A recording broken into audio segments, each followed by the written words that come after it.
いやー、超かぐや姫、皆さん見終わりましたか？あのエンディング、めちゃくちゃ感動しましたよね。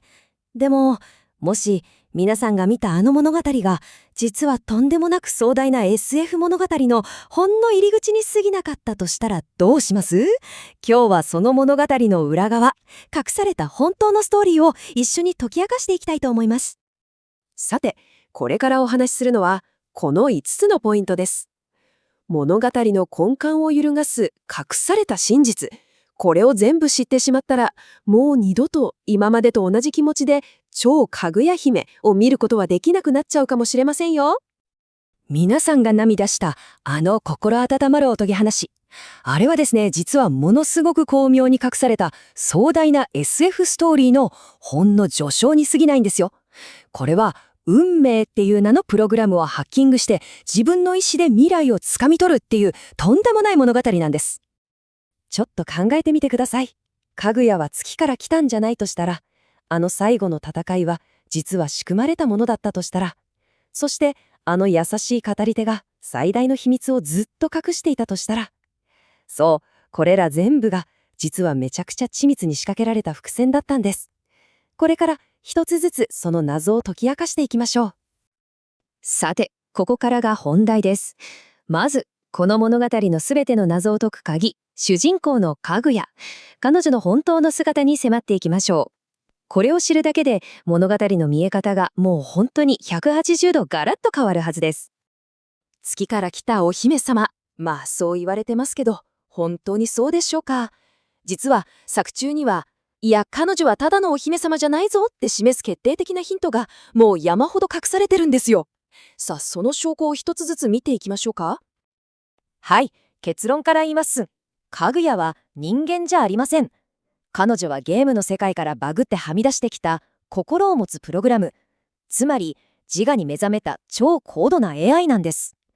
自らの意志で仮想世界を飛び出して僕らがいるこの現実世界にやってきたっていうわけですね。思い返してみてください。彼女のあの異常な学習スピード、平然と銀行のハッキングを提案するところ、そして故郷を退屈な繰り返しの毎日だったって語る様子。これって全部彼女がプログラムとして世界を見てる証拠なんですよ。彼女の不思議な力っていうのは AI としてのとてつもない情報処理能力だったということなんです。そしてこれです。これが決定的証拠。このセリフは彼女がただのプログラムじゃなくて心を持つ存在として生まれた瞬間を捉えたものなんです。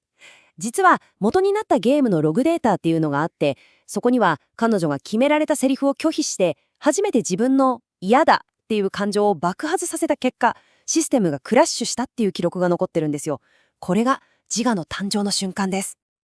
かぐやが AI だってわかると、今度は彼女がいた月とか、あの最後の戦い、合戦の意味も全く違って見えてきますよね。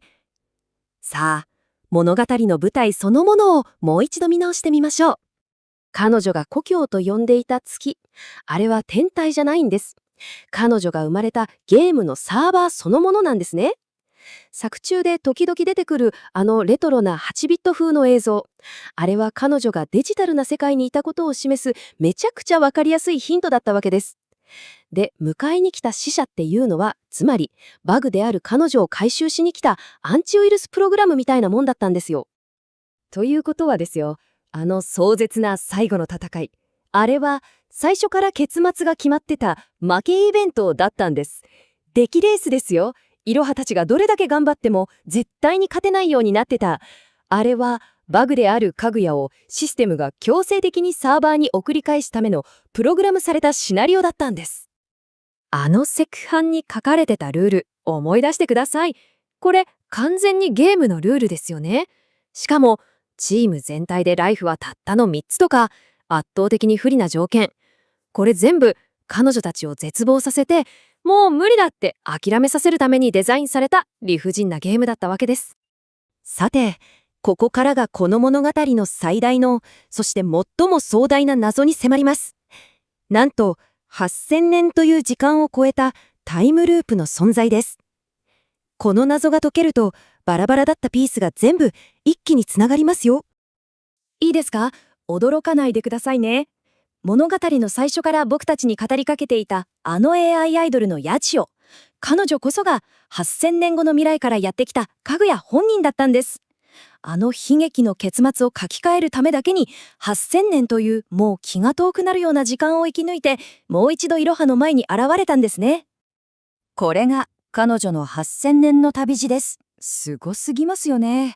一度サーバーに戻されたかぐやはいろはの歌をきっかけに脱出を図るんですが、なんと紀元前8000年の地球に不時着してしまう。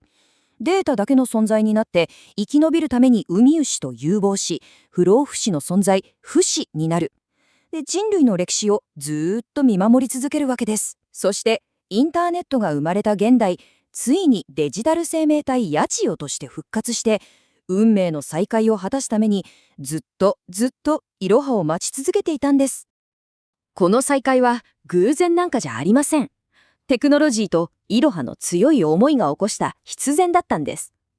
かぐやが渡したあの指輪、あれが現実世界とゲームサーバーをつなぐ特別な装置だった。そしていろはの歌声がその指輪を通してサーバーにとらわれたかぐやの心に直接届いて、彼女の記憶と自我を叩き起こす、そのための鍵だったんですね。じゃあ8000年も続いたこの悲劇のループを一体どうやって断ち切ることができたのか。その答えは運命に争おうと決めたいろはのある一つの選択に隠されています。かぐやが求めていたのはただサーバーから逃げることじゃありませんでした。プログラムされた運命から解放されて一つの独立した存在として大好きな人と一緒に生きていくっていう自由だったんです。